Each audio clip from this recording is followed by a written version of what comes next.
What is the demands of a modern day feminist? I think the sad fact is we all have our own agenda. Maybe it's lost some of its meaning, but feminism historically has gone through different waves. Welcome to Bridge the Gap, a show where we aim to build a bridge of understanding between opposing views. Each episode you'll see our participants sit down to discuss some thought-provoking statements.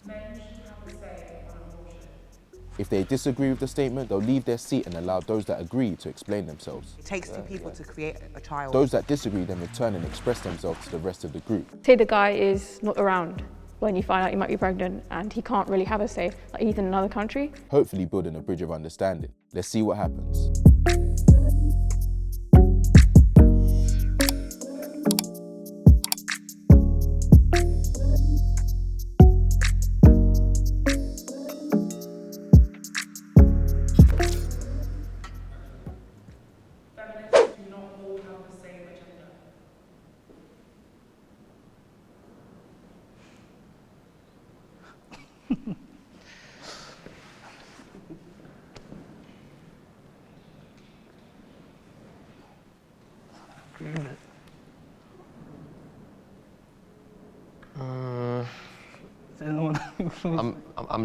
I'm half getting up, I'm half sitting down. Same. I think this, right? I think feminists have a common goal, I'd like to say. You know, there's a general consensus. But as we've mentioned in the previous topic, everyone has things that represent their own struggles and their lifestyles. So maybe their core goal for having a more equitable society is equal, but how they go about pursuing it, or the individual things that they want to improve in their lives, probably is different. And that's fine. I think I always like to look at things in a way whereby if me and you are having a conversation and we're both thinking the same thing, millions of other people in the world are going to think the same thing. I mean, there's billions of us. So statistically, there has to be more people thinking the same thing. And in that same sense, when you're dealing with feminism and you're dealing with the fact that people will have their own political agendas, it makes sense. There are going to be people that are somewhat monopolies, I guess, in the feminist movement, i.e. they know a lot more than the layman. So apart from the fact that they understand we need equity, we need equality, they understand the systems of power, which the layman may not. And in doing so, they understand how to maneuver in those circles, and that by creating allyship and creating camaraderie with other people that might identify with the same struggles, they're able to push to pinnacles of power where they might find themselves in better positions to push something that they may be more for as opposed not to. You know what I mean? Yeah, I agree with the statement because, like I've said before, the big umbrella is freedom. The expressions vary. Some women want freedom at home, some people want freedom within culture, some women want freedom in the workplace.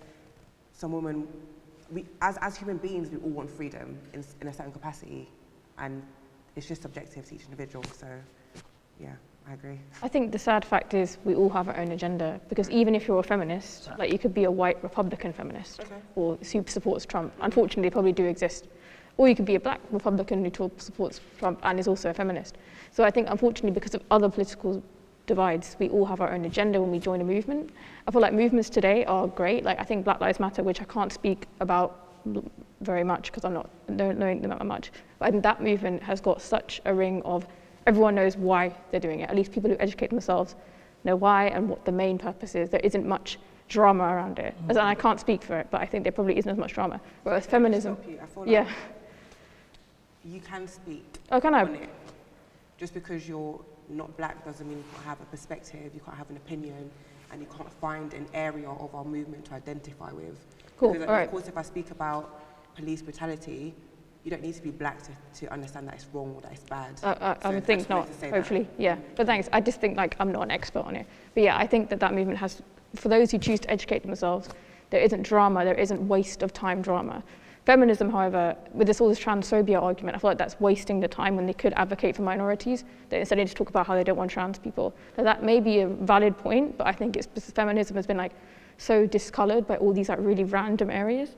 And when we should be talking about like rape and sexual assault and, you know, violence against minorities, instead we're talking about transphobia. I feel like that's so unfair to tell somebody else what they should be speaking about. You mean J.K. Rowling? Pardon? I mean, I'm talking about J.K. Rowling's tweets, I'm mostly. not speaking about someone right. specifically. I just feel like I'm heavy on conversation and communicating and insight and broadening narratives. So speak about what you want to speak about, do it with your chest, and just make sure that the change that you're asking for is tangible and that you are actually pursuing it. Yeah, I I think would never that- tell somebody, yeah. don't speak about trans rights, because number one, I don't know anything about your experience, but if you feel like you identify with the movement, it's inclusive. I know, basically she said that trans people shouldn't be in women-only spaces. If you were a man, you haven't got the right to be in a women-only space. She herself has had domestic violence and things like that, so she has a right to think that. But unfortunately, because she's so famous, she's basically perpetuating transphobia a little bit.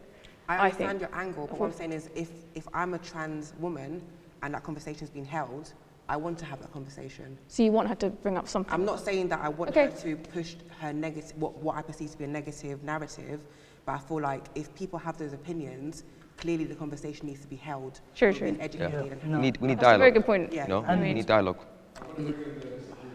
On that note, I'm glad you brought that up, because in this time where we're talking about Black Lives Movement, and we're talking about the fact that this is more of a revolution than anything else, I think it's really important that people of differing ethnicities and cultures aren't trying to get it right.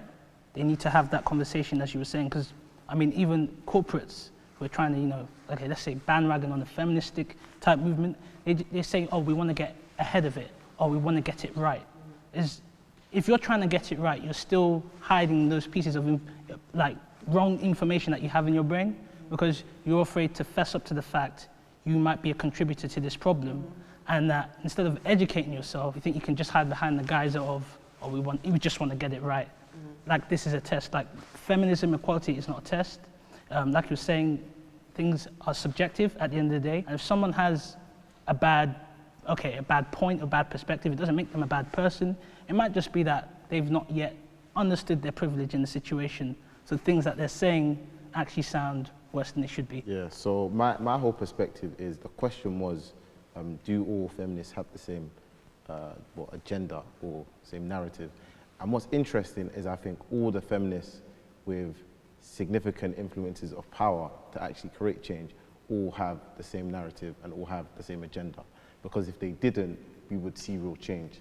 Now, a lot of the women or so-called feminists that have power, i.e. Margaret Thatcher, Theresa May, what have they actually done to improve the lives of women? Absolutely nothing. Now, the MPs in Parliament, they actually have significant political power. What have they done to actually improve the lives of women? That's the question you have to ask. And if we're still saying today that society is, grossly unfair and very misogynistic and very patriarchal, then the people we need to be holding to account are our politicians and the people that can influence our society. And at the end of the day, if society is still the same, then obviously they have the same agenda, and obviously this is the agenda that they want. This status quo that we're living in is exactly what the feminists, the so-called feminists that sit at the decision-making table want. This is the equality they want, and this is the equality they're content with, and that's just facts. I agree with you, but I've got a slight counter-argument, which is there's not enough representation. If I am Margaret Thatcher and I'm in a position to be able to implement change and I'm sitting in a room full of men, what happens next? I can have narratives, but essentially I need to get the support of the people in the room to be able to actually implement that change. So I definitely agree with what you're saying, but I definitely feel like women's voices, we're not there yet. I hear that, but I think one of the things that's problematic in our society is we get so caught up in something called symbolism, right? So Obama was held up as this, great savior of the black community in America, and the black community in America got so hung up on symbolism, they failed to hold him to account when he was president for 8 years. And as a result, the black community in America have actually regressed, as opposed to even they haven't even stayed still, they've regressed under Obama's presidency. So even if we have a woman prime minister, or for example, yeah, we've had 2 women, even if we do have women in power, they're not always going to advocate or push for feminism. And that's not even because there's not enough feminists at the table. It may just be because it doesn't align with their own political objectives. That's neither here or there, because you just don't know. But in my No, but you judge people by their actions, right? What I'm saying is, if you can't push the door open because somebody is holding it back, then you can't. But these are people that are. Theresa May was the prime minister. There is no one more senior than her. What did she do? Albeit she was only prime minister for 3 years. We all know how government works. It's not just about you. We have to get approval. Dictatorship. I can't just say, okay, men can't work anymore. It's just women. That's not how it works. I need to be able to have my constituency support me equally. The House with of Obama, Lords. I do agree that he was very much just placed there as a token in terms of being able to actually he had so many like policies he was trying to put forward, and they kept getting rejected because he didn't get the support of the people who could help him implement that change. The Senate. So I agree with you, but I just feel like it's not as easy as you're making it sound like. It is easy. Listen, if people elect you to do a position, then they expect, if people elect you to do something you've committed to, then there should be no political obstacles to doing it. What you find is that a lot of the women that run often pander to patriarchy. I want to interject there. Now, the only thing I think I'm sure you know, but you haven't mentioned is political capital. Okay. And when you enter a different realm of politics, whether you're in the US, whether you're in the local government, whether you're in the national government, you have to accrue a certain amount of credits. That credit, credit, whatever, right? Now let's take Theresa May, for example. Now, if we're going off the back of, let's say, David Cameron, let's say, Nick Clegg and the coalition, then we go over to Boris Johnson. Okay, let's talk about Gordon Brown, Tony Blair. All of these guys didn't get half the amount of skin she got. And let's just forget the fact she's white. She absolutely got roasted. And we all forget that David Cameron's the one that ran away. You know what I'm saying? Unfortunately. Boris Johnson, guy doesn't care about anybody except those numbers in the next 3-4 years. That's all he cares about. And no one's actually looked at how much Theresa May was vilified because she was a woman. And she actually had people turning out against her. They called them Tory rebels. I mean, can you imagine? Mutiny in your own camp. And they won't dare do that to Boris. In fact, Boris needs mutiny, because I tell you what, the way he's running rampant, that guy needs a bit of mutiny, maybe to keep him in line, but that's not what's happening. They're just going about it because he's a man. He's a man, and he goes, oh, that's defeatist talk. Very, very big, odious character, and they seem to run with it because, that's how it works for the elites. And in British politics, the face is white, right?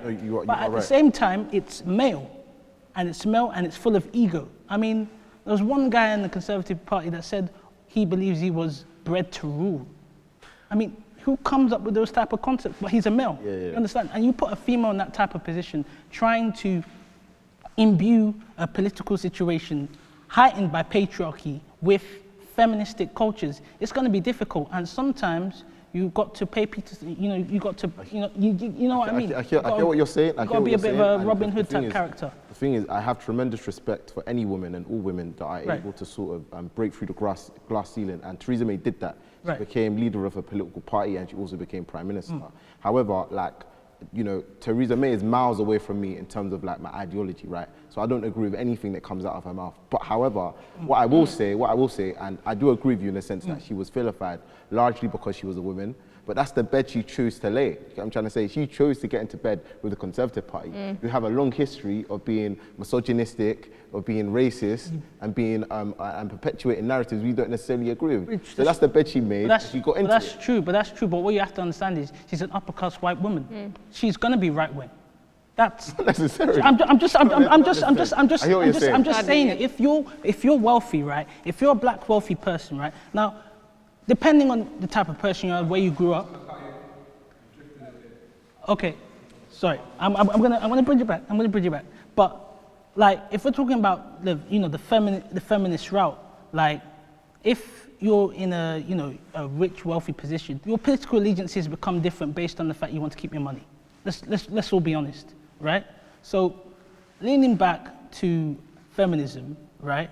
The type of room she's in and the type of politics we have to deal with in Britain, and we have to remember, Britain are the best to do it under any circumstances to do with nullifying equality for disenfranchised groups or genders. They're the best to do it. And if we're talking about females in that role, now I can't say for certain whether or not she had the capital or not, but all I can say is the people in the room, she has to work very diligently and carefully. Because, I mean, look at the way they threw her out. Yeah. You know what I'm saying? Yeah.